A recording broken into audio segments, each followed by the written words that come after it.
Lève les yeux et vois mieux. Lève les yeux et vois différemment si tu préfères. Lève les yeux et change de perspective. C'est vrai qu'en ce moment, avec tout ce qui se passe, et le monde va de pire en mal de toute façon.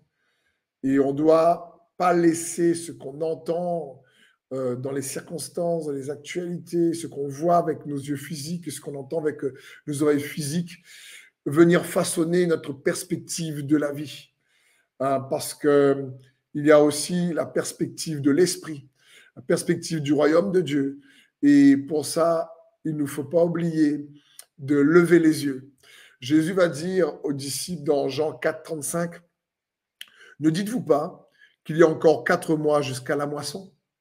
Eh bien, je vous le dis, levez les yeux et regardez, les champs, ils sont déjà blancs pour la moisson. Ici, c'est incroyable parce que Jésus dit, écoutez, vous dites qu'il faut encore 4 mois. Vous regardez aux circonstances, aux champs, aux saisons naturelles, et vous dites, on ne peut pas prendre la moisson maintenant. Et Jésus dit, mais moi, je vous dis, levez les yeux. On ne regarde pas aux champs naturels où il faut encore 4 mois. Jésus dit, attends, on ne regarde pas juste à ton environnement naturel. Il dit, lève les yeux. Lève les yeux vers lui. Lève les yeux vers le ciel, là où est son trône. Et il dit, lève les yeux et regarde. Lève les yeux et sois attentif. Les champs sont déjà blancs pour la moisson. Il est en train de dire, écoute, n'oublie pas qu'il y a toujours une autre perspective. N'oublie pas qu'il y a toujours une autre réalité pour comprendre ce qui se passe, même dans le naturel. Il dit, pour toi, dans le naturel, il y a des saisons, il y a un temps, il y a une attente. Il dit, mais dans la réalité de l'esprit, il y a réellement un maintenant qui est à ta disposition pour obtenir la paix dont tu as besoin, la joie dont tu as besoin, la guérison dont tu as besoin, la percée dont tu as besoin, la restauration dont tu as besoin, la réconciliation dont tu as besoin, la provision dont tu as besoin. C'est ce qu'il veut nous dire. Il veut donc nous encourager à lever les yeux et à voir que la réalité de l'esprit est une réalité surnaturelle.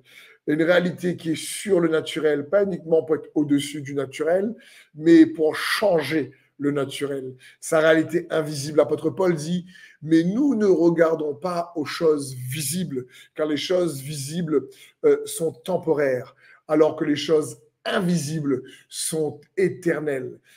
Il nous faut regarder aux choses invisibles. Ça me fait penser aussi à cette histoire lorsque Élisée donc est avec son serviteur et l'armée ennemie de la Syrie vient les attaquer.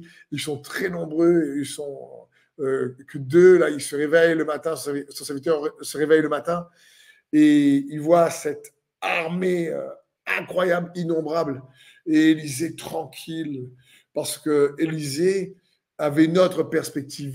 Il voyait dans cette réalité spirituelle. Et Élisée va dire dans 2, 6, 15, le serviteur de l'homme de Dieu se leva de bon matin pour sortir de la ville, et il vit qu'une troupe la cernait avec des chevaux et des chars. Il dit à l'homme de Dieu, « Ah, mon Seigneur, que ferons-nous » Il répondit, « N'aie pas peur, car ceux qui sont avec nous sont plus nombreux que ceux qui sont avec eux. » Puis Élisée pria, « Éternel, ouvre ses yeux pour qu'il voie. » L'Éternel ouvrit les yeux du serviteur et il vit la montagne pleine de chevaux et de chars de feu tout autour d'Élisée. Je veux dire,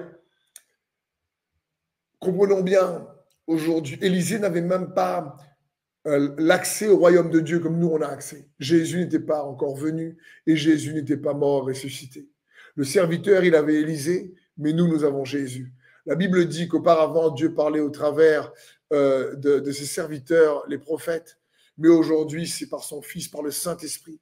Et le Saint-Esprit vient en toi par la foi en Jésus. Le Saint-Esprit est capable de changer ta perspective en ouvrant les yeux de nos cœurs pour que nous puissions, les yeux de la foi en Jésus, pour que nous puissions nous rappeler, attends, qu'il y a une autre réalité invisible qui est là en permanence. Et Dieu dit, levez les yeux, pour voir mieux. Change de perspective. N'oublie pas qu'il n'y a pas que ce que tu entends dans le naturel ou que ce que tu vois dans le naturel pour faire ton analyse ou juste baser ton raisonnement sur ce que tu entends. Il y a aussi cette réalité de la parole de Dieu qui nourrit notre foi. Et cette foi, donc, change notre perspective. La foi nous donne une autre perspective. La foi nous rappelle que Jésus est avec nous et ceux qui sont avec nous sont plus nombreux que ceux qui sont contre nous. Donc, je vais juste t'encourager et te rappeler que en Jésus-Christ, tu as cette capacité de voir mieux, de lever les yeux et de voir que au-dessus de la réalité visible, il y a une réalité invisible, bien plus réelle que la réalité même visible. Et il est bon que Dieu illumine les yeux de notre cœur afin que nous puissions voir, comme dit l'apôtre Paul dans Éphésiens au chapitre 1.